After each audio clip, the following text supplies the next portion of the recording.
नमस्कार, आप देख रहे हैं लाइव हिंदुस्तान चर्चा। मैं जजबीर सिंह आप सभी का स्वागत करता हूं। आज की चर्चा का विषय पंजाब में बाढ़ की तबाही के बाद पंजाब सरकार के द्वारा टूरिज्म को प्रमोट किया जा रहा है। टूरिज्म के सम्मेलन की तैयारियों में पंजाब सरकार लगी है, जोरों शोरों पर तैयारी की जा रही है। रंगला पंजाब तहत जो है सम्मेलन का आयोजन किया गया है, जिसके चलते पंजाब में जो है बाढ़ की स्थिति से उभरते हुए और पंजाब की आर्थिक स्थिति को सुधारने के लिए पंजाब सरकार ने ये प्लान बनाया है, जिसको टूरिज्म के साथ साथ जो है प्रमोट किया जाएगा। वहीं दूसरी तरफ पंजाब में जो है आर्थिक स्थिति को भी सुधारा जाएगा। पंजाब के टूरिज्म मंत्री अनमोल गगन मान के द्वारा जो है प्रेस वार्ता करके इसकी पूरी जानकारी दी गई, जिसमें उन्होंने बताया कि 11 और 12 तारीख को और 13 तारीख को जो है ये 3 दिन का सम्मेलन जो है टूरिज्म को प्रमोट करने के लिए रखा गया है। पंजाब सरकार ने बहुत ही मेहनत के साथ 1 साल के प्रयास के बाद टूरिज्म को प्रमोट किया है और लगातार टूरिज्म इन्वेस्टर को लगातार प्रेरित किया जा रहा है कि वो पंजाब में आए और पंजाब में आके अपना इन्वेस्ट करें, जिसको लेकर पंजाब सरकार लगातार जो है वो ऐसे कदम उठा रही है ताकि पंजाब की आर्थिक स्थिति को सुधारा जा सके। क्योंकि बाढ़ के बाद पंजाब में बहुत ज्यादा नुकसान देखने को मिला। ऐसे में पंजाब में बाढ़ की स्थिति से उभरते हुए इस सम्मेलन का आयोजन किया गया। इसी पर विशेष चर्चा है। इस चर्चा में हमारे साथ में विशेष पैनल हमारे साथ है। इस पैनल में हमारे साथ में विक्रम पासी आम आदमी पार्टी से है और हमारे साथ में कांग्रेस से जसप्रीत नरवाल जी हमारे साथ है और हमारे साथ में बीजेपी से हमारे साथ में सीनियर स्पोक पर्सन जो है अमरजीत सिंह हमारे साथ है। आप सभी का इस चर्चा में बहुत बहुत स्वागत है। और चर्चा की शुरुआत पासी साहब मैं आपसे करूंगा। जैसे मैंने आपको अभी बताया कि बाढ़ की स्थिति से उभरते हुए पंजाब में जो है अब जो है टूरिज्म प्रमोट जो है एक किया जा रहा है, तो उसको लेकर एक सम्मेलन का आयोजन रखा गया है ताकि पंजाब में एक तरफ जो है टूरिज्म को प्रमोट किया जाए, वहीं दूसरी तरफ पंजाब की आर्थिक स्थिति को भी सुधारने का प्लान है पंजाब सरकार का। जी जी जजबीर सिंह जी, आपको भी सभी पैनलिस्ट को, आपके श्रोताओं को नमस्कार। पंजाब सरकार ने आज बहुत अहम जो है फैसले लिए टूरिज्म के लिए, स्पोर्ट्स के लिए, पंजाब के ट्रेडिशनल वैल्यूज के लिए। जो ये फैसले लिए गए, जो आज अनमोल गगन मान जी ने कहा, ये पंजाब के बेहतरी के लिए बहुत ही बेहतरीन फैसले हैं। अब देखिए, पंजाब के अंदर जैसे कहा जाता है पंजाब का कल्चर बहुत रिच है, पंजाब का खाना, पंजाब का रहना, पंजाब के जो स्पोर्ट्स थी हमारी, उनको देखते हुए और पंजाब के अलग अलग जो हमारे क्षेत्र हैं पंजाब के, उनकी जो स्पेशलिटीज हैं, उनको देखते हुए उस खास एरिया में वो क्या चीज हो सकती है। जैसे कि पठानकोट एरिया हमारा रिवर्स के लिए है, तो वहां रिवर्स को ध्यान में रखते हुए जैसे कि निहंग हमारे जो हैं, आपने देखा होगा निहंगों के खेल, गत्तका वगैरह, उसको देखते हुए, एक एक एरिया को देखते हुए ये जो प्रोग्राम बनाया गया, ये जो प्लानिंग बनाई गई और इसको इम्प्लीमेंट किया जा रहा है। बहुत देर से हमारी सरकार जब से आई है, हमारा एक ही मकसद है, रंगला पंजाब बनाना। पिछले समय में हमारी पंजाब की जवानी जो गलत रास्ते पे तोड़ने की काफी हद तक कोशिश हुई या गई, उसको वापस पंजाब के ट्रेडिशन के साथ, पंजाब की स्पोर्ट्स के साथ, पंजाब की रिच वैल्यूज के साथ जोड़ना। और यही जो हमारा है अभी तक का जो रहा भी, जैसे हमने पहले खेडा वतन पंजाब दिया, खेल वतन पंजाब के हर गांव में, हर शहर में शुरू की और अलग अलग जगह पे शुरू की, उसका बहुत अच्छा नतीजा देखने को मिल रहा है। आज जैसे बहुत ही अच्छे तरीके से अनंतपुर साहब में बताया मान जी ने कि हम जो है वहां पे निहंगों के लिए ओलंपिक्स का आयोजन करेंगे। जो निहंगों की कला है वो देखने लायक होती है, उसमें जैसे हमारे ना मार्शल्स होते हैं। इसी तरह तरन तारन में तारा सिंह छिंज, तारा सिंह हमारे बहुत बड़े एक पहलवान हुए हैं, उसका रुस्तम हिंद का खिताब दिया जाएगा।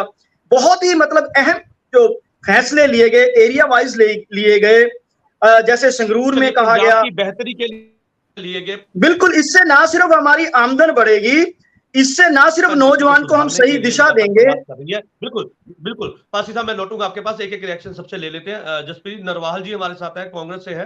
नरवाल साहब, सरकार जो है वो स्थिति को, पंजाब की स्थिति को सुधारने में लगातार लगी हुई है और पंजाब में बाढ़ की स्थिति के कारण जो है काफी नुकसान झेलने को मिला। लोग 2 महीने के लंबे प्रयास के बाद अब पंजाब जो है उभरता हुआ, इससे पीड़ा से उभरता हुआ दिखाई दे रहा है, जिसके चलते अब इस सम्मेलन का आयोजन किया गया है। टूरिज्म को प्रमोट किया जा रहा है, साथ में जो खेड है उसको, हमारे स्पोर्ट्स को जो है उसको प्रमोट किया जा रहा है, हमारे खान पान को प्रमोट किया जा रहा है। यहाँ पे सरकार का ये प्लान है कि इसी को लेकर सरकार जो है वो रेवेन्यू जनरेट करेगी और इन्वेस्टर को साफ तौर पर जो है जो इन्विटेशन दिया जा रहा है कि पंजाब में आए और पंजाब में आके इन्वेस्ट करें, ताकि पंजाब की स्थिति के साथ साथ पंजाब के लोगों की भी बेहतरी हो सके। नरवाल साहब, देखिए, सबसे पहले तो जो फ्लड पंजाब में आए हैं, कितनी बाढ़ आई है, बाढ़ की वजह से बहुत ज़्यादा नुकसान हुआ लोगों की खेती का, क्योंकि पंजाब एक खेती प्रधान सूबा और पंजाब में सबसे ज़्यादा जो इंडस्ट्री है वो एग्रो बेस्ड एग्रीकल्चर ही है। लोगों की जो धान की फसल थी फिलहाल पंजाब के अंदर, उसका बहुत ही ज़्यादा नुकसान हुआ है और लोगों के खेत अभी तक मिट्टी से, रेत से साफ नहीं हो पाए हैं और वो आगे आने वाली जो गेहूं की फसल है उसको भी बो नहीं पाएंगे। सो ये इस टाइम के ऊपर पंजाब का एक बर्निंग इशू सबसे बड़ा ये है कि पंजाब के अंदर इस वक्त जरूरत क्या है कि जो लोग अभी भी जो जिन नदियों की या दरियाओं की बात कर रहे हैं पासी जी, उनके जो किनारों के ऊपर गांव थे, उनको तो अभी आने वाले 2-4 सालों के अंदर खेती भी करने का नसीब नहीं हो पाएगी, इतनी बुरी हालत हो चुकी है। सो इस टाइम के ऊपर जरूरत पंजाब के अंदर क्या है कि लोगों की स्थिति को समझा जाए। पंजाब के अंदर टूरिज्म पहले बहुत था।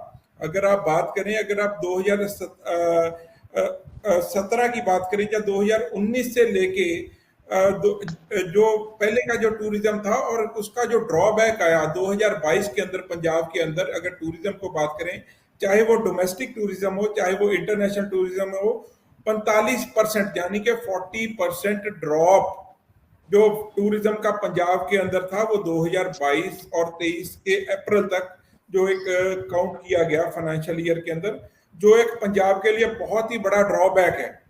इसके अंदर आप लगा लीजिए कि जो 2022 के अंदर सिर्फ और सिर्फ 2,64,00,000 के करीब जो है वो ही ट्रेवलर्स पंजाब के अंदर आए हैं, जिनके अंदर 11 लाख के करीब जो 3-3.5 लाख फॉरनर टूरिस्ट थे। और उससे पहले जो था 2019 के अंदर, 2017 के अंदर अगर हम बात करें तो 4 से 5 करोड़ के अंदर लोगों की पंजाब के अंदर टूरिज्म आता था और तकरीबन साल का जो था 10 से 11 लाख के कमी मानते सर टूरिज्म की कमी देखिए, टूरिज्म को आप कह रहे हैं कि कम हुआ, इतने % कम हो गया, 40 जो है 45 के करीब जो है वो परसेंटेज कम हुई, इसके पीछे कारण क्या रहा सर? इसके पीछे सबसे बड़ा कारण रहा, देखिए पंजाब के अंदर लॉ एंड ऑर्डर की स्थिति रही है। पंजाब के अंदर जो ड्रग का पसार हुआ पिछले साल के अंदर, उसके साथ जो है पंजाब के अंदर बहुत बड़ा ये ड्रॉबैक आया। हाँ, अगर हम टूरिज्म को एक और बात करें कि अगर टूरिज्म को बढ़ाने के लिए सरकार अगर कोई कोशिश कर रही है तो उसको हमको निंदा नहीं करनी चाहिए। ठीक है कि अगर ड्रॉप आया है तो उसको बढ़ाने के लिए, क्योंकि टूरिज्म एक बहुत अच्छा सोर्स है इनकम का, बट अनफॉर्चुनेटली पिछले साल में ये घटा है और इसको बढ़ाने के लिए देखिए 45% जो होता है ना, थोड़ी परसेंटेज नहीं होती, 5-10% को कवर करना आसान होता है, बट 45% जो है ना उसको कवर करने के लिए सरकार को फिलहाल जो है इसके अंदर एफर्ट्स डालने पड़ेंगे।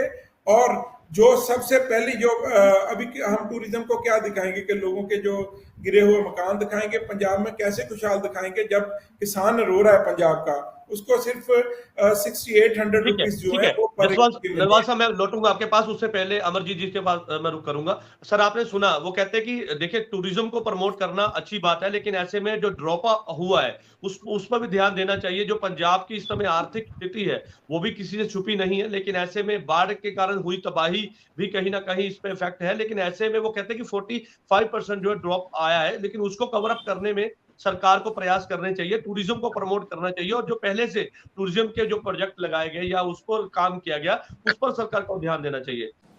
देखिए जसबीर जी, सबसे पहले तो मैं कहूंगा कि पंजाब में अगर टूरिज्म बढ़ता है और ऐसा माहौल बनता है कि पंजाब में टूरिज्म हो और ऐसे पॉइंट्स बने जहां पे लोग विजिट कर सकें, तो ये सबके लिए खुशहाली की और खुशी की बात है। क्योंकि जब कोई भी, चाहे मैं हूं, आप हो, कोई भी पंजाब का जब भी कुछ सोचता है हॉलिडे प्लान का, तो सबसे पहले हिमाचल या राजस्थान का सोचता है या साउथ का सोचता है, क्योंकि पंजाब में ऐसे स्पॉट्स अब नहीं हैं, अगर कुछ हैं भी तो उनको मेंटेन नहीं किया गया। तो इसके लिए अगर सरकार कुछ ऐसा करती है तो उसकी श्लाघा करनी चाहिए। लेकिन प्रश्न ये उठता है कि आम आदमी पार्टी की कहनी और कथनी में कितना अंतर है। क्योंकि मैं आपको बताना चाहूं, मेरे से पहले निर्वाल साहब ने जो आंकड़े बताए हैं, तो जो आंकड़े बढ़ रहे थे 2014 से लेकर 2017 तक, जो औसतन 8 करोड़ के करीब टूरिज्म जो विजिटर्स का पंजाब में होता था, और कारण ये बना था कि उस समय हेरिटेज स्ट्रीट बना था, विरासत खालसा बना था, और अलग अलग जगहों पे जो पंजाब सरकार और केंद्र की सरकार ने मिलकर एक पंजाब को टूरिज्म इंडस्ट्री को डेवलपमेंट किया था, इंफ्रास्ट्रक्चर बढ़ाए गए थे, ये सब तरीके किए गए थे, उसके बाद से पंजाब में टूरिज्म बढ़ना शुरू हुआ। लेकिन बात ये आती है कि अब आम आदमी पार्टी 2 साल में इन्होंने कौन से ऐसे नए स्पॉट्स बनाए हैं। इन्होंने तो पुराने स्पॉट, आज हेरिटेज स्ट्रीट का क्या हाल है वो हम सब अच्छी तरह से जानते हैं, वहां पे सिर्फ आम आदमी पार्टी के एड्स के सिवाय कुछ नहीं नजर आता। तो उसके बाद लॉ एंड ऑर्डर, क्योंकि रंगले पंजाब की बात कर रहे हैं, आपने यहाँ पे खूनी पंजाब, रंग का पंजाब बना दिया है। आज पंजाब के पैदा हुए, जैसे कहते पंजाबी में कहते घर दे जम्मिया नूं नित लांबे, सो आज पंजाब में पैदा हुए एनआरआईज को जो है वो पंजाब नहीं आना चाहते। आप टूरिज्म की बात करते हैं, आप जो अर्थव्यवस्था की बात करें, लगभग 1.25 साल में 35,000 करोड़ कर्ज जे सरकार ले चुकी है, और इसमें से कितना इन्होंने अपने प्रचार पर इस्तेमाल किया गया। और अपने, मैं इस समय कहूंगा कि आम आदमी पार्टी की जो सरकार, एक पंजाब की सरकार नहीं चल रही, ये एक इवेंट ऑर्गेनाइजेशन कंपनी चल रही है।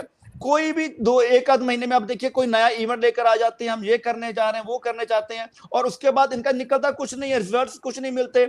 इस प्लान के लिए जो इन्होंने 9, 10, 11, 12 तारीख को जो सम्मेलन हो रहे हैं, उसके लिए इनका बजट कितना रखा है? केवल 50 करोड़ तक का बजट है। और इस बजट में आप समझते हैं कि एक आप पूरे जो पंजाब का स्टेट का जो आप रेवेन्यू बढ़ाना चाहते हैं, इससे बढ़ सकता है? इतना तो सर केवल अमृतसर में हेरिटेज स्ट्रीट को ही डेवलप करने के में खर्च हो जाएगा। तो इसके लिए इनका इच्छा शक्ति बिल्कुल नहीं है सर। इनको ये चाहिए कि अखबार में देने के लिए कुछ न्यूज चाहिए, कुछ ऐड देने के लिए एजेंडे चाहिए। रियलिटी आज कुछ और है। लॉ एंड ऑर्डर सब देखिए, आपको अब कश्मीर के एग्जांपल ले लीजिए। अब वहां पे मैं नहीं कहता हूं बिल्कुल सही माहौल है, लेकिन टूरिज्म बढ़ रहा है क्योंकि वहां पे लॉ एंड ऑर्डर को लेकर इंप्रूवमेंट की खबरें आ रही हैं, वहां पे खुशहाली की खबरें आ रही हैं। तो लेकिन मुझे फिनिश करने दीजिए जी। तो आज पंजाब का लॉ एंड ऑर्डर जो है कि दिन दिहाड़े पेट्रोल पंप को हम एक सुरक्षित जगह में से माना जाता था, आज पेट्रोल पंप पे जगह जगह पे पेट्रोल पंप पे गन पॉइंट पे लूटे हो रही हैं।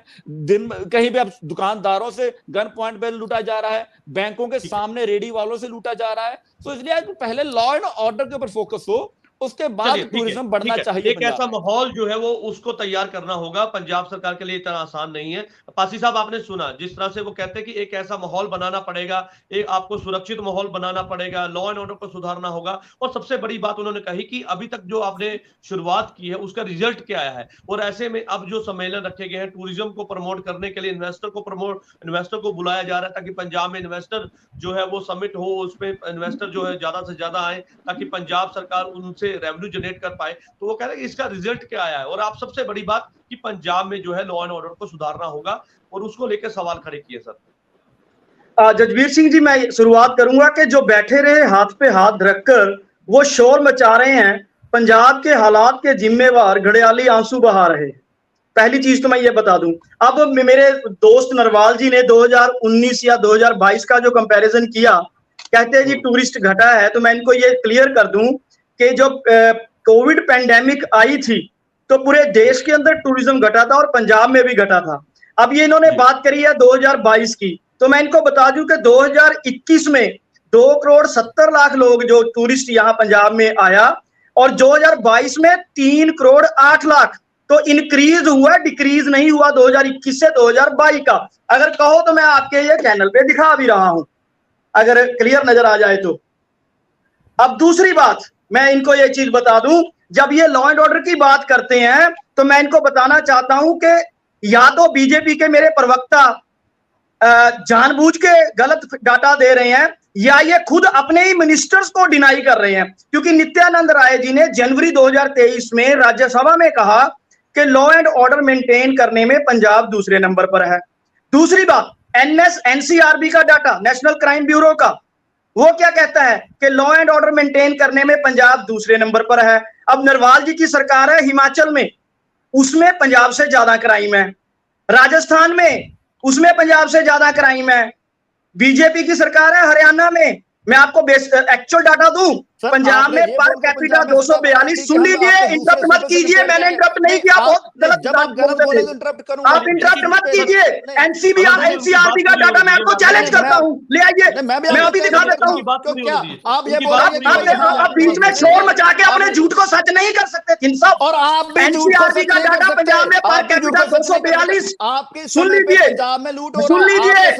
लीजिए, शोर मचा के सच को झूठ मत कहिए। ऐसे नहीं सर, मैं इंटरप्ट मत कीजिए सिंह साहब, अगली बार मैं आपको इंटरप्ट करूंगा, ये प्रॉमिस रहा, राज्य में जेंटलमैन प्रॉमिस है। आपका कहने का मतलब आपकी बारी में लगातार इंटरप्ट करूंगा। चल रहा है पंजाब में, लॉ एंड ऑर्डर सही है, आज पंजाब में कानून व्यवस्था सही चल रही है क्या? पंजाब में दिन दिहाड़े पेट्रोल पंपों पे नहीं लूट हो रही क्या? आज पंजाब में सिंध साहब, आपकी सरकार हरियाणा में नूह में क्या हुआ, मणिपुर में क्या हुआ? आप सिंह साहब जवाब सुन लीजिए, अब इंटरप्ट मत कीजिए। मणिपुर में क्या हुआ, नूह में क्या हुआ? आपके भाईचारों के लोगों अरे सुन लीजिए Jagdish Singh ji, I am giving you promise, ये गलत है इनका, ये बीजेपी वालों की एक बड़ी पुरानी सोच है कि पहले झूठ बोल दो, जब सच सामने आए तो शोर मचाओ। देखिए ये बीजेपी की बहुत पुरानी सोच है। माफ करना सिंह साहब, आप लगातार झूठ बोलते हो, आपको हिंदुस्तान के अंदर लगातार झूठ बोलते, सच सुनो, हिम्मत रखो सच सुनने की मेरे भाई, हिम्मत रखो सिंध साहब, हिम्मत रखो सच सुनने की। आप चलिए सिंध साहब हिम्मत, एनसीआर भी झूठा है, नित्यानंद राय झूठा है, एनसीआर भी झूठा है, नित्यानंद राय झूठे हैं, आपके मिनिस्टर हैं राज्यसभा में, क्या पंजाब सुरक्षित है? क्या एनसीआर भी झूठा है, आपकी बीजेपी की केंद्र सरकार झूठी है, बिल्कुल नहीं, सिर्फ आप सच्चे हो, आंकड़ों को घुमा रहे हैं सिर्फ आप, बिल्कुल नहीं घुमा रहा, सच्चे आंकड़े बता रहा हूँ, आपके पास तो आंकड़ा ही कोई नहीं है, आपके पास तो आंकड़ा ही कोई नहीं है, सब कुछ है, लेकिन आपके पास बता दीजिए, एनसीआरबी की रिपोर्ट बता दीजिए। चलो मैं अभी डिबेट बंद कर दूं, एनसीआरबी की रिपोर्ट बता दीजिए। पंजाब का बच्चा जानता है। अरे मेरे भाई, इतना तो मत सोचो कि आप झूठ भी बोलोगे और सच बोलने भी नहीं दोगे। झूठ पे झूठ, इतना झूठ आप लगातार झूठ बोलते हो, झूठ बोलने की आपने कसम खा रखी है। जगदीश सिंह जी अब ये बोलेंगे तो मैं इनको इंटरप्ट रखूंगा लगातार, प्रॉमिस रहा आपसे। आपसे ज्यादा झूठ कोई नहीं बोल सकता। आपका नित्यानंद राय झूठे हैं, आपके नित्यानंद राय झूठे हैं, आपके एनसीआरबी का डाटा झूठा है। सर आप प्लीज सर मेरी बात सुनिए, ऐसे चर्चा नहीं आगे बढ़ेगी सर। ये अच्छा जगबीर जी एक चीज सोचिए, प्लीज सुनो जजबीर जी, पासी साहब अपनी बात पूरी कीजिए। हाँ बिल्कुल, मैं थिंद साहब की बात पे एक बात कहूंगा कि उड़ान की हो हद तो उड़ान किस लिए, लिखी गई है वसुतों की दास्तान किस लिए, जो चाहूं लिख सकूं ना मैं तो कलम किस लिए, जो बीजेपी कही वही मैं कहूं तो जुबान किस लिए। आप चाहोगे कि आपकी मर्जी से बोले हर कोई प्रवक्ता, आप ये चाहते हो कि बीजेपी की जो लोकतंत्र की हत्या का झंडा चल रहा है वो बोला जाए। आज सन्नाटा क्यों छाया? अब सुनिए जवाब, अब सुनिए जवाब। आपने कब्रिस्तानों में जला दिया, नशों को बढ़ा दिया। आपसे झूठे बातें कोई कर ही नहीं सकता आपसे। इनको तो झूठ का नाम है, दूसरा एनसीआरबी झूठी, आपके नित्यानंद राय झूठे, आपकी केंद्रीय सरकार झूठी, आपकी केंद्रीय सरकार झूठी है, बिल्कुल नहीं झूठी, हमारी सरकार बिल्कुल झूठी है। आप भी खुद कह रहे हो, आप खुद कह रहे हो, आप एनसीआरबी के डाटे को नकार रहे हो, आप नित्यानंद राय जी के बयान के नकार रहे हो, जो आपके केंद्रीय गृह मंत्री हैं। पंजाब में क्राइम नहीं है, पंजाब में स्टेट गृह मंत्री है नित्यानंद राय आपके। सर मैंने ये कहा लॉ एंड ऑर्डर मेंटेन करने में पंजाब दूसरे नंबर पे है, आपकी सरकारें बहुत पीछे हैं। सबसे बड़ी एग्जांपल मणिपुर और नूह देख लीजिए। केंद्र सरकार ने बोला, अरे आपको तो बोलना ही नहीं चाहिए जो मणिपुर और नूह में हुआ है, तो क्या आप लॉ एंड ऑर्डर की बात कर रहे हो? ठीक है सर, आपकी बात आ गई। एक सवाल जजबीर जी, एक सवाल जजबीर जी, एक सवाल जजबीर जी, एक केंद्र सरकार ने कहा था कि एजुकेशन के मामले में पंजाब सरकार दिल्ली सरकार से बहुत बेहतर है, तो इस बात को इनके सीएम ने नकारा, इनके एजुकेशन ने नकारा, तो क्या वहां पे केंद्र झूठा था? इस बात पे एजुकेशन पे रख लिया डिबेट जजबीर जी, एजुकेशन पे डिबेट रख लीजिए, उसका जवाब दे दूंगा। नहीं डिबेट रख लीजिए, उसका भी जवाब दे दूंगा। और दूसरी बात सुन लीजिए, इधर उधर मत बात। अरे सर भाग तो आप रहे हो, शोर मचा के झूठ को सच कहना चाहते हो। पेट पर खाना खाया, झूठ ही रहेगा, आपका झूठ ही रहेगा। आपको समझ रहे हो सर, मैं नरवाल जी आप कहते हैं कि जो है कमी आई है, लेकिन वो पंजाब सरकार ये कहती है, आपने देखा कि आम आदमी पार्टी के प्रवक्ता ये कहते हैं कि पहले से टूरिज्म में जो है इंक्रीज हुआ है, जो आप कहते हैं कि कमी आई है वो कहते हैं कि पहले से जो इंक्रीज कर पाए हम। देखिए ये जो डाटा ये बता रहे हैं वैसे ही मैं बता रहा हूँ डाटा ऑनलाइन से ही, कि जो है कि 2 करोड़ सिर्फ 64 लाख के करीब जो है वो 2022 के अंदर आए हैं, और उससे पहले इन्होंने 3 करोड़ के ऊपर आए हैं। ठीक है जी, बात यहाँ हो रही है कि पंजाब के अंदर टूरिज्म की जो समेट हो रही है, ठीक है। ये राजस्थान के अंदर लॉ एंड ऑर्डर, देखिए कोई भी पंजाब के अंदर घूमने आएगा वो एनसीईआरटी का डाटा देख के नहीं आएगा पंजाब के अंदर क्या लॉ एंड ऑर्डर की सिचुएशन है, वो देख के आएगा क्या हवा में क्या चल रहा है और सोशल मीडिया के ऊपर क्या चल रहा है, चैनलों के ऊपर क्या चल रहा है। सो जरूरत सरकार को ये ऐसे आंकड़ों की बजाय ये है कि पंजाब के अंदर उस चीज को किस तरह से हम सूखा माहौल पैदा कर सकें। अगर आप राजस्थान की बात करें, राजस्थान के अंदर टूरिज्म बहुत है, लोग आ रहे हैं। हिमाचल की बात करें, हिमाचल के अंदर टूरिज्म इंडस्ट्री बहुत है। पंजाब के अंदर टूरिज्म इंडस्ट्री का बहुत स्कोप है।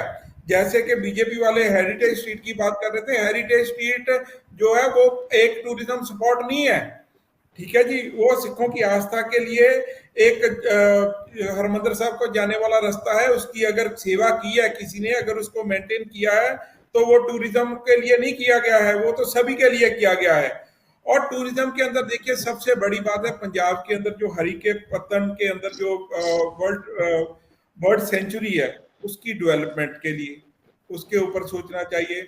और साथ में पंजाब के अंदर मैंने अपने फेसबुक के ऊपर भी डाला हुआ है, कांजली लेक एक बहुत ही अच्छा एक टूरिज्म स्पॉट बने, उनके जगह जगह के ऊपर सरकारी जो है पिकनिक स्पॉट्स बने हुए हैं, उनकी संभाल की जरूरत है।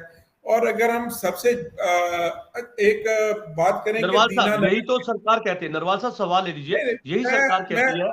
देखिए टूरिज्म के जो मंत्री हैं अनमोल गगनमान, वो यही कहते हैं कि हम उनको प्लेसेस देंगे, क्योंकि जो इन्वेस्टर जो वहां पे आएंगे, क्योंकि टूरिज्म इन्वेस्टरों को प्लेसेस देने के पूरे प्लान है सरकार के पास। अब ये आप बात सुनिए, टूरिज्म इन्वेस्टरों को जगह देने की जरूरत नहीं है। पंजाब के अंदर बहुत सारे लोग अपना टूरिज्म स्टार्ट करके बैठे हुए हैं। पंजाब के अंदर जरूरत क्या है, पंजाब के अंदर अगर किसी को प्रमोट करना है, जैसे ये बोल रहे हैं कि बहुत सारे ट्रैवल कंसल्टेंट्स हैं पंजाब के अंदर, उनको प्रमोट करने की जरूरत है, जिनको इस टाइम के ऊपर डिमोट करने की कोशिश की जा रही है पंजाब के अंदर। जिनको अगर ठीक है इस समिट अगर ऐसा कर रहे हैं तो उनको बोलिए, अगर आप पंजाब से बाहर लोगों को सिंगापुर, मलेशिया, थाईलैंड, दुबई में घूमने भेज सकते हैं, उधर कंपनियों के साथ, डीएमसीयू के साथ कॉन्ट्रैक्ट कर सकते हैं, तो ये एजेंट्स को साथ में लेके पंजाब के अंदर ऐसे प्रोग्राम क्यों नहीं स्टार्ट किए जा सकते कि ये चीजों को स्टार्ट किया जाए। मैं सरकार के ऊपर कोई लांछन नहीं लगा रहा, ये तो सिर्फ अपना एडवाइस दे रहा हूँ कि अगर पंजाब को बचाना है, अगर पंजाब के अंदर हमने ये टूरिज्म की स्थिति सुधारनी है, उसके अलावा पंजाब की टूरिज्म को सबसे ज्यादा जरूरी जो है, देखिए जैसे उन्होंने निहंग सिंहों का बोला कि निहंग सिंह का जो गतका चलता है, देखिए दैट इज नॉट एक टूरिज्म के लिए कोई वो इवेंट नहीं है, कोई गेम नहीं है, वो एक उनका शस्त्र प्रदर्शन होता है। वो जो जैसे होला मल्ला के ऊपर उनके जो होला मल्ला खेटा जाता है, वो उनकी एक आर्मी प्रैक्टिस होती है। दे कैन नॉट शो के वो किसी के मनोरंजन के लिए वो करें, वो मनोरंजन के लिए नहीं हो सकता, और उसको मनोरंजन के लिए करना एक बहुत ही बड़ा, मेरे हिसाब से हम गुनाह मानते हैं। देखिए नगर कीर्तन के अंदर अगर आगे आगे निहंग सिंह अपना जौहर दिखाते हैं, तो उनका जौहर दिखाने का मकसद ये होता है कि लोगों को जो है कि हमारी जो मर्यादा है, हमारा जो एक गुण है पंजाब जो सिखों के अंदर मेन जो वॉरियरशिप है, उसको शो करने के लिए होता है, ना कि किसी को किसी के एंटरटेनमेंट के लिए वो खेला जा सकता है। आपने देखा कि जब मार्च में होला मोहल्ला का प्रोग्राम होता है तो दूर दूर से लोग आते हैं, फॉरेनर्स आते हैं, वो कोई उनकी एंटरटेनमेंट नहीं कर रहे होते, वो बंदियों के आपस के अंदर जो है वो वॉरशिप की प्रैक्टिस के लिए होता है। So I disagree with this point कि कोई भी निहंग सिंह जो है पंजाब के अंदर ऐसी अगर गतिविधि करेगा तो that is not a good thing. उसके बाद में ठीक है जी, उसके बाद में अगर हम दूसरी चीजों की बात करें, जैसे कि अगर हम अमृतसर की बात करें, बाघा वाटर की बात करें, सो उनके अंदर टूरिज्म ऑलरेडी बहुत आता है, टूरिज्म की कमी नहीं है, बट उन प्रॉब्लम क्या है इस टाइम के ऊपर, प्रॉब्लम ये है केवल अमृतसर की बात करें तो 1 लाख से ज्यादा वहां पर टूरिज्म जो है वो आते हैं, वहां पे विदेशी आते हैं और सभी लोग वहां पर पहुंचते हैं, देश विदेश से लोग वहां पर पहुंचते हैं। बिल्कुल, बठिंडे का किला है, वो बहुत ऐतिहासिक किला है और बहुत पुरातन किला है। दीना नगर के अंदर महाराजा रंजीत सिंह की वो महल है जिसके अंदर पहली बार गोरों ने आके, ब्रिटिशर्स ने आके महाराजा रंजीत सिंह के साथ मिले थे, और महाराजा रंजीत सिंह की समर कैपिटल होती थी पंजाब की दीना नगर। चलिए ठीक है सर, ठीक है जसवाल साहब, आपकी बात आ गई और आप जो कहना चाहते हैं वो मैं बिल्कुल साफ तौर पर बता दूं कि पंजाब की जो पहले से ऐसी इमारत है, पुरातन इमारत है, ऐतिहासिक इमारत है, उस पर काम करने की जरूरत है, जिसके चलते नरवाल साहब ने बिल्कुल साफ कर दिया कि टूरिज्म प्लेसेस पहले थे, लोकेलिटी जो है वो पहले से है, उस पर काम करने की जरूरत है ताकि जो विदेशी सैलानी वहां पर आए वो बड़े चाव के साथ वहां पर जाए और अपने एक कल्चर, क्योंकि पंजाब का कल्चर जो है वो बहुत ही लोगों को पसंद आता है। यहाँ का खान पान सबसे ज्यादा मशहूर होता है, यहाँ की जो रहना सहना है लोगों को बड़ा पसंद आता है। और टूरिज्म क्योंकि जब यहाँ पर पहुंचते हैं तो उनको एक ऐसा माहौल मिलता है, उस माहौल के चलते ही वो पंजाब को लाइक करते हैं। और पहले से जो है जिस तरह से लगातार पासी साहब ने बताया, नरवाल साहब ने बताया कि टूरिज्म को प्रमोट करना सरकार की प्रवक्ता बन जाती है, ऐसे में सरकार को काम भी करना चाहिए। अमरजीत थिंद के पास में आऊंगा। थिंद साहब, जिस तरह से सरकार लगातार ये कहती है कि हम टूरिज्म को प्रमोट करके पूरा जो एक कहे तो एक पूरा जो आर्थिक व्यवस्था है उसको सुधारेंगे और पंजाब को जो कल्चर है उसके बारे में भी लोगों को जानकारी दिलवाएंगे कि किस तरह से छोटे छोटे जो बच्चे आते हैं यहाँ पर उनको जानकारी होगी कि सिख कौम कैसे उनकी मार्शल को लेकर, उनके खान पान को लेकर, उनके रहन सहन को लेकर, उनके कल्चर को लेकर तमाम जानकारी मिलेगी। वहीं दूसरी तरफ आर्थिक स्थिति भी सुधरेगी और इन्वेस्टरों को जो है यहाँ पर सीधे तौर पर लाने की तैयारी में पंजाब सरकार का ये कदम।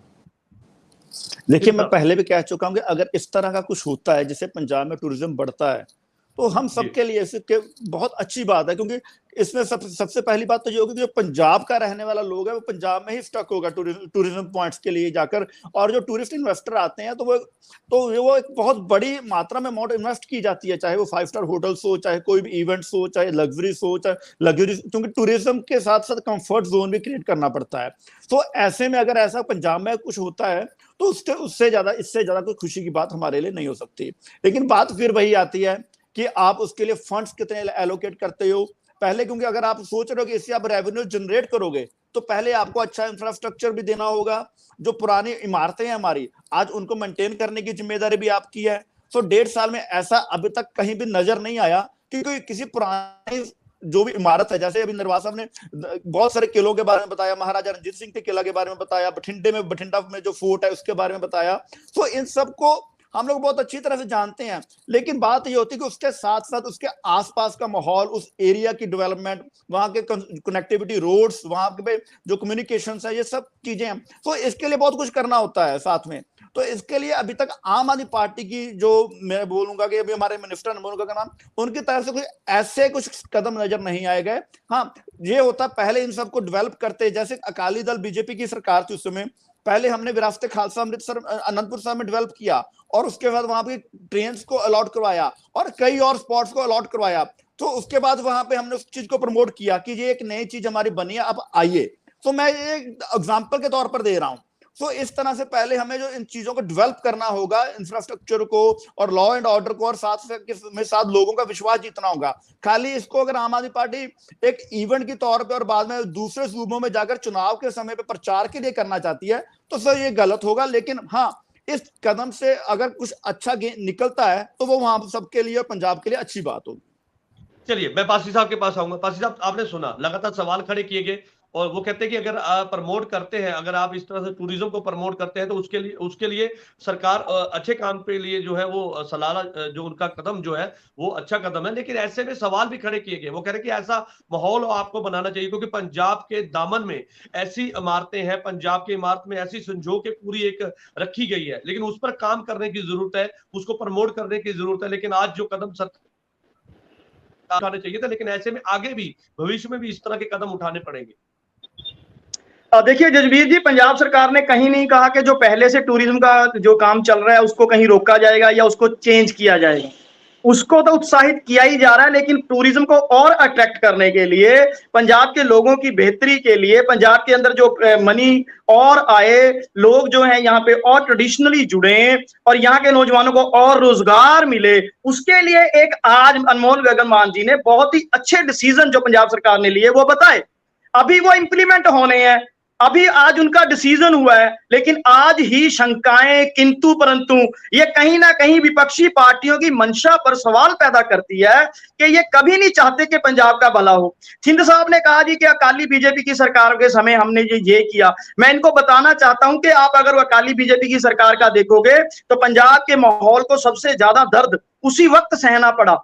उसके बाद की अगर बात करें, जैसे अब जसप्रीत नरवाल जी कह के गए कि ये निहंगों के, हिंद साहब आप इंटरप्ट फिर कर रहे हो, प्लीज आप ये गलत करते हो, तो आप गलत बोलते। ये जजबीर जी ये सही नहीं है। मैंने फिर इनको मौका दिया, चाहता मैं भी आपको लगातार इंटरप्ट कर सकता था। सही बोलिए। अमरजीत जी ये आप अपनी फ्रस्ट्रेशन दिखाते हो, सुन लीजिए। अरे फ्रस्ट्रेशन तो आपकी है। 52 गैंगस्टर ग्रुप आपके समय में पैदा हुए, तो आपने चिट्टे का योगदान आपकी सरकार के समय पंजाब में शुरू हुआ। इंटरव्यू करवा रहे हो। और दूसरी सुन लीजिए, अमरजीत जी इंटरप्ट बंद, जजबीर जी की आवाज बंद कीजिए। अगर आपने ऐसे करना है, ये जानबूझ के इंटरप्शन करते हैं। मैं सरेआम कह रहा हूँ, स्पष्ट कह रहा हूँ कि बीजेपी के प्रवक्ता, आपके पास 1 मिनट है सर, अपनी बात रखिए आपके राज में। हाँ, तो मैं ये कह रहा था कि हमने जो डिसीजन लिए, अब जैसे घुड़सवारी का लिया, हमने पठानकोट एरिया को देख के लिया, फाजिलका को लिया। अब इन्होंने कहा कि निहंगों का जो है जी मनोरंजन का साधन नहीं। अरे भाई ओलंपिक्स की बात हुई है, मनोरंजन की बात नहीं हुई। उन्होंने कहा कि निहंग ओलंपिक्स करवाई जाएंगी और उसके बाद तरन तारण में, जलंधर में घुड़सवारी करवाया जाएगा, होशियारपुर में हेरिटेज से संबंधित, फाजिलका में हैंडीक्राफ्ट से संबंधित। आज तक की जो इनकी सरकारें थी ना, इन्होंने ऐसा कुछ नहीं किया। अब इनको शंके क्यों पैदा कर रहे हैं कि लोगों में ये बात जाएगी कि ये 20 साल से पंजाब में ये चीजें होनी चाहिए थी, हुई नहीं। अब आम आदमी पार्टी की सरकार करना चाहती है तो ये शंके पैदा कर रहे हैं। अब मैं एक चीज, अहम चीज देखने वाली है जजबीर जी। ठीक है सर, आपकी बात आ गई। पासी साहब, हाँ। नरवाल साहब के पास आऊंगा। देखो ऑपोजिशन का काम है सवाल खड़े करना, वो कर रही है। नरवाल साहब थोड़ा जल्दी, जजबीर जी मुझे जाना पड़ेगा क्योंकि आप निहंग सिंहों के ओलंपिक की बात कर रहे हैं जो इन्होंने। जजबीर जी मुझे जाना पड़ेगा, मैं आपसे इजाजत चाहूंगा। ज्यादा समय नहीं सर, 2 मिनट पूछना चाहता हूँ, क्या इन्होंने 96 करोड़ी दल से आज्ञा ले ली? क्या इन्होंने तरना दल से आज्ञा ले ली? क्या इन्होंने शिवचंद शिंदा दल से आज्ञा ले ली? सो जो मेन जो रिकॉग्नाइज्ड जथेबंदियां हैं प्रेसिडेंट ऑफ इंडिया से, और जिनके खुद के अपना एक अलग सिस्टम चलता है, क्या उनसे पंजाब सरकार ने ली हुई है? उनसे बात की है क्या? उनके साथ मीटिंग करके उनको बता के ये सब कुछ किया जा रहा है? सो ये जो है, ये कोई भी जो निहंग सिंह होते हैं, समझ नहीं पा रही आम आदमी पार्टी। ठीक है सर, ठीक है, आपकी बात है। उनका एक डिफरेंट उनके कंसल्टेशन के बाद ही डिसीजन लिए जाते हैं। 95 करोड़ के साथ अभी तक उनकी तरफ से कुछ नहीं आया, करवा दें तो उनसे पूछें। और दूसरी चीज ये निहंग ओलंपिक की बात हुई है, करवा दें ओलंपिक। और ये निहंग जथेबंदियों के लिए बहुत ही एक अहम फैसला है, उनके लिए बहुत महत्वपूर्ण। समय की कमी है मेरे पास, समय की कमी है, और आज की जो चर्चा थी, एक पॉइंट ले लीजिए हम रहेंगे। आज समय की कमी के चलते आप सभी मेहमानों का इस चर्चा में जुड़ने के लिए बहुत बहुत धन्यवाद है। और आज की जो चर्चा थी वो इस मुद्दे को लेकर थी कि पंजाब में बाढ़ की स्थिति से उभरते हुए अब पंजाब सरकार में जो है वो जो है सम्मेलन का आयोजन किया है, जिसको लेकर तैयारियां की जा रही। 11 से 12 और 13 तारीख के बीच 3 दिन का जो है टूरिज्म जो है इन्वेस्टर समिट जो है वो किया जाएगा, जिसको लेकर लगातार तैयारियां की जा रही है। उसी को लेकर आज विशेष चर्चा थी और सरकार का यह मानना है कि इस सम्मेलन के साथ जहां पर जो है वो बाढ़ की स्थिति से लोगों को उभारा जाएगा, वहीं पंजाब की आर्थिक स्थिति को भी सुधारा जाएगा। सरकार लगातार जो है वो प्लान ऐसे बना रही है ताकि टूरिज्म सम्मेलन के आयोजन किए जाए, जिसको लेकर पंजाब के टूरिज्म मंत्री अनमोल गगनमान के द्वारा ये प्रेस वार्ता करके पूरी जानकारी दी गई कि किस किस जगह पे किस किस समय पर जो है ये टूरिज्म जो सम्मेलन है वो किए जाएंगे। और साफ तौर पर उनका ये भी कहना था कि हम जो है वो टूरिज्म इन्वेस्टर जो है उनको जो है यहाँ पंजाब में लाने की तैयारी में है। लगातार उनको यहाँ पर बुलाया जा रहा था कि यहाँ पे आके इन्वेस्ट किया जाए, और उनको लोकेलिटी दी जा रही है कि इस जगह पे वो अपना पैसा लगा सकते हैं। पूरी जानकारी दी जा रही। सरकार जो है वो लगातार इसे प्रयास कर रही है ताकि पंजाब की आर्थिक स्थिति को सुधारा जाए और पंजाब के जो नौजवान है, बेरोजगार नौजवान है, उनको काम दिया जाए। साथ ही पंजाब में जिस तरह से पंजाब का जो कल्चर है वो घर घर तक पहुंचाया जाए, पंजाब के कल्चर के बारे में लोगों को जानकारी दी जाए, पंजाब के जो बच्चे हैं, नौजवान जो छोटे बच्चे हैं, उनको पंजाब के बारे में जानकारी दी जाए। क्योंकि जब टूरिज्म यहाँ पर पंजाब में पहुंचेगा तो पंजाब में वो फूड को भी लाइक करेगा, पंजाब के जो ट्रेडिशनल जो ड्रेसेस है उनको भी जो है उनको भी लोग देखना पसंद करते हैं, उनको पहनना पसंद करते हैं। तो तमाम तरह के जो एक पूरा व्यापार है उसको भी इसका फायदा मिलेगा। समय की कमी के चलते इस चर्चा को यहीं पे समाप्त करते हैं। कल नई चर्चा के साथ आपके साथ फिर से मिलेंगे, तब तक के लिए दीजिए इजाजत। धन्यवाद।